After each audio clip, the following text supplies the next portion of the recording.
মুর্শিদাবাদে হিন্দু মাইনরিটি কটা আক্রান্ত হয়েছে, আপনারা বক্তব্যে বলবেন, পরিসংখ্যান দিয়ে বক্তব্যে বলবেন, কিন্তু এইভাবে একটা কমিউনিটিকে এইভাবে বলা যায় না। আমরা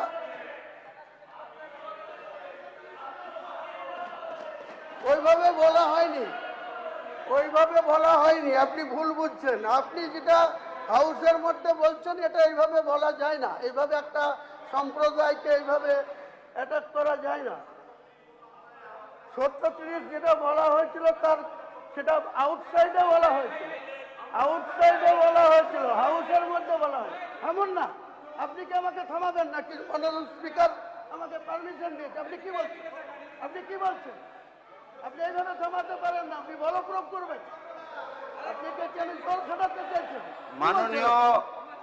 মাননীয় স্পিকার স্যার, একজন সদস্য এইভাবে এই পবিত্র আগস্ট হাউসে যেভাবে মাইনরিটি নিয়ে কথা বললেন আমাদের সজল বাবু, আপনার মুখ্যমন্ত্রী বা আমাদের ভারতবর্ষের আদরণীয় প্রধানমন্ত্রী কিন্তু বারবার বলেন সবকা সাথ সবকা বিকাশ, আর আপনি এই সদনে দাঁড়িয়ে বলছেন মাইনরিটি মানে শুধু মুসলিম না, মাইনরিটির মধ্যেও আপনাদের অনেক সনাতনী ধর্মাবলম্বী মানুষরা আছে।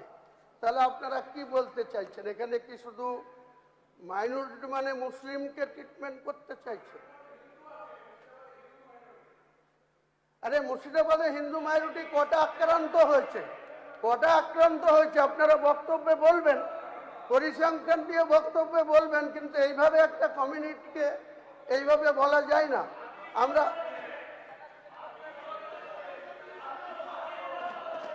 ওইভাবে বলা হয়নি, আপনি ভুল বুঝছেন। আপনি যেটা হাউসের মধ্যে বলছেন এটা এইভাবে বলা যায় না, এইভাবে একটা সম্প্রদায়কে এইভাবে অ্যাটাক করা যায় না। 37 যেটা বলা হয়েছিল সেটা আউটসাইডে বলা হয়েছিল,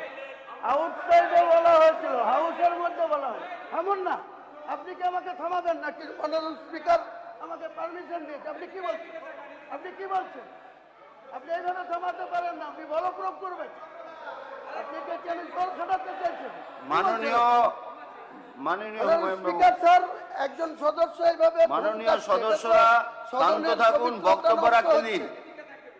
এটা সদনের পবিত্রতা নষ্ট হচ্ছে। মনে রাখবেন, আপনারা আজ শাসক বেঞ্চে এসছেন, আপনারাই কিন্তু বিগত বিধানসভায় এই আসনে ছিলেন, তাই জনাদেশ আপনাদের পক্ষে গিয়েছে। আপনারা 2,93,06,000 ভোট পেয়েছেন।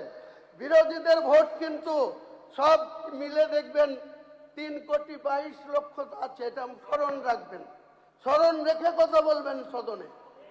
আপনি কোনো বিপদ বলা হয়নি, কোনো বিপদ। হুমায়ুন বাবু, আপনি বিষয়ে এসে আপনার 1 মিনিট আছে, 1 মিনিটও নেই, আপনি শেষ করুন। মুখ্যমন্ত্রী অবগত আছেন কোন পরিপ্রেক্ষিতে বলা হয়েছিল।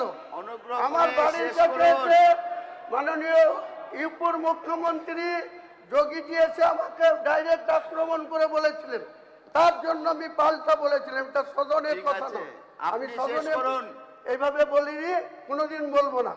আপনাদের সকলের এই সম্মান দিয়ে বাইরেও বলবেন না, কিন্তু বাইরে যদি আমি আপনাকে এটা তর্ক করে সময় নষ্ট করবেন না।